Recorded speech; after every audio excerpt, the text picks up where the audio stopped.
While Donald Trump's legal woes are looming large over the 2024 Republican primary, some of his opponents are on the campaign trail in early voting states. Both Florida Governor Ron DeSantis and South Carolina Senator Tim Scott were in the first in the nation caucus state of Iowa yesterday, and neither candidate was willing to condemn Donald Trump over his federal indictment. What we all should be very concerned about is the weaponization of the Department of Justice. We should be very careful on how we use immense power against political opponents. At the end of the day, the election's got to be about the future. Well, Ashley Etienne and Leslie Sanchez are joining us now. And Ashley, you are a CBS News contributor and previously served as communications director for Vice President Kamala Harris and former House Speaker Nancy Pelosi. And Leslie is a CBS News political analyst and a Republican strategist. Great to see you guys. So there's a lot of stuff happening with the Republican race, so we're going to talk a little bit about that. But Ashley, I do want to start with you and this most recent charge that the former president is facing and how these other candidates are handling it. They're still really refusing to attack Donald Trump as he continues to lead in the polls. You would think that this would be an opening for his competitors, but they're not taking it. They're not biting. Yeah, I mean, you're absolutely right. You would think that it's an opening, but the reality is the strategy hasn't proven to work quite yet. Every time there's an indictment, polls show that Donald Trump gets a bump of about 8%. Ron DeSantis, when he came out and launched his presidential campaign, he actually went on the offensive and attacked President Trump. His poll numbers went down 6%. So attacking Trump hasn't yet proven to be a winning strategy, but the reality is it's still quite early and things are only going to get worse for Donald Trump. So it's only going to create an opportunity. This weekend, you'll see the Republican candidates at the Lincoln Day dinner, and I think it's going to be interesting to see how they actually approach Donald Trump. One thought is they do a pile on, right? And they all attack him to take down the king. The other is they simply ignore him and shift gears and focus on the actual issues. You know, CBS polls show that a plurality of primary Republican voters don't want to talk about Donald Trump. They don't want to talk about his legal challenges, that they want to talk about the issues they're actually facing that are affecting their lives. So at this stage, it's not a winning strategy, but it's still very early. Yeah, I think it's going to be really interesting at the Lincoln dinner, too, because I kind of think that no matter what they think their plan is going to be, it may be altered by whatever Donald Trump does, because he really hasn't been recently in an environment where many of the other candidates were also present on the stage. And the Lincoln dinner is going to be the first time in a long time. You're absolutely right. You're absolutely right. And I think the other thing is it's going to be interesting to see how the crowd responds to Donald Trump. That's going to be interesting. Because, you know, he's going to be Donald Trump. He can't not be himself. So if the crowd responds affirmatively, then you can anticipate that the other candidate is going to back off attacking him. And then that really reinforces how strong Donald Trump is in the Republican race right now. But here's the other thing. You know, Donald Trump didn't win Iowa. You know, Donald Trump has a lot to lose in the primary in Iowa. He's actually got to win it. The others don't have that same pressure. So I think this dinner will be very telling in a lot of ways. Right. So, Leslie, I got to ask you about Ron DeSantis, though. His campaign has now laid off a third of its staff. They're sort of characterizing it as a reset. And we know sometimes this does happen with campaigns, but it seems really early for it to be happening. He was kind of asked about this. I want to play some sound. As a commander, you put out intent about what you want to see. If that intent is not followed, you ensure it's going to be followed. I think that we're in good shape. I think this has been a great area for us. We're going to continue going out and meeting with individual voters. Okay, so he's talking about what he's doing in the state there. Listen, Leslie, when he let 10 staffers go and they kind of went off to work for a super PAC, it was one thing.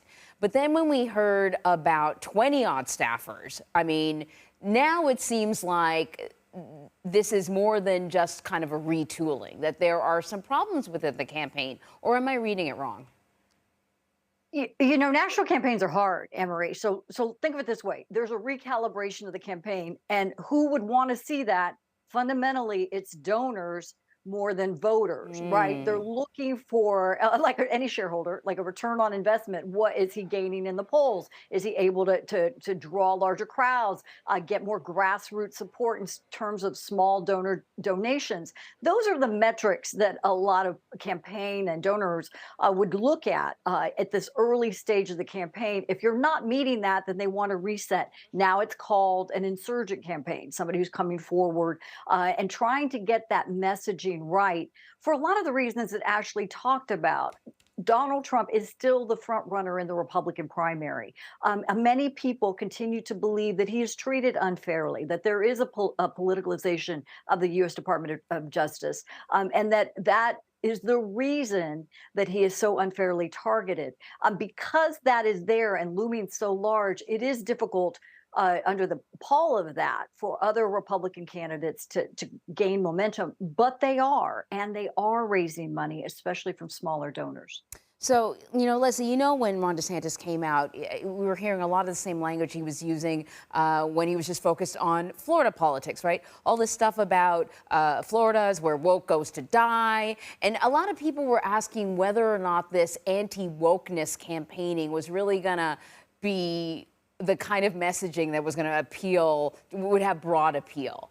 And to me, I feel like he's changing his messaging a little bit. I don't know if you've noticed that, if that's what you think. But most recently, he's dealing with something else. He's taking a bit of heat over his state's, Florida's, new education standards, particularly when it comes to teaching about slavery. And Tim Scott, the only African-American candidate, was asked about that yesterday. I want to play some of that sound. What slavery was really about separating families, about mutilating humans, and even raping their wives. It was devastating. So I would hope that every person in our country, and certainly running for president, would appreciate that. So, most people probably haven't sort of seen these guidelines, but in the guidelines, it kind of has a list of things that the students will be taught and then sort of points of clarification. And what's really gotten under a lot of people's skin is one particular point of clarification that talks about essentially the benefits, the skills that enslaved people learned. Ron DeSantis, though, seems to be a little bit shying away from this. He's kind of said, look, I had nothing to do with that. What do you make of his response to this? I think it's important. He held a gaggle. He had the national media off his campaign bus, and he came out, I thought, very strongly pushing back on the narrative that he in any way supported that language, that he was the author of this kind of language and this kind of thinking in the state of Florida. I thought, one, that was an important distinction. And he clarified that there was a broader range of academics and such that came forward with these standards. It's not like him writing a pen at the executive office. That was also an important clarification. But I think more importantly, to where the Republican Party is headed in this direction, is it allowing them to move forward on what he wants to talk about? When we talked about the new insurgent campaign, he's out talking today about economic independence, energy independence, more of the economic issues. And you can see, Anne-Marie, to your point, he's moving away from that conversation. Ashley, I want to get your take on. I hear you want to jump in. Go ahead. I do. I mean, let me just start by saying we can never fully articulate the horrors of slavery. I mean, we don't know the full extent of the horror of slavery. So that's the first thing. The second thing is Ron DeSantis is still the governor. If he disagrees with this language, he can change it. He can easily change it. I mean, he took on Disney. Why not take on this language if he disagrees with it? If he was sincere about it? My take on it is that he's actually not sincere about it. That he actually supports this, because if he didn't, Florida is a governor-heavy state. A very, a lot of power resides with the governor. He can actually go in and say, you know what, I disagree with this. Let's change this language very easily. And he's not. And so one is left to assume that he supports it. Ashley Etienne, Leslie Sanchez, great talking to you, ladies. Talk to you again next week.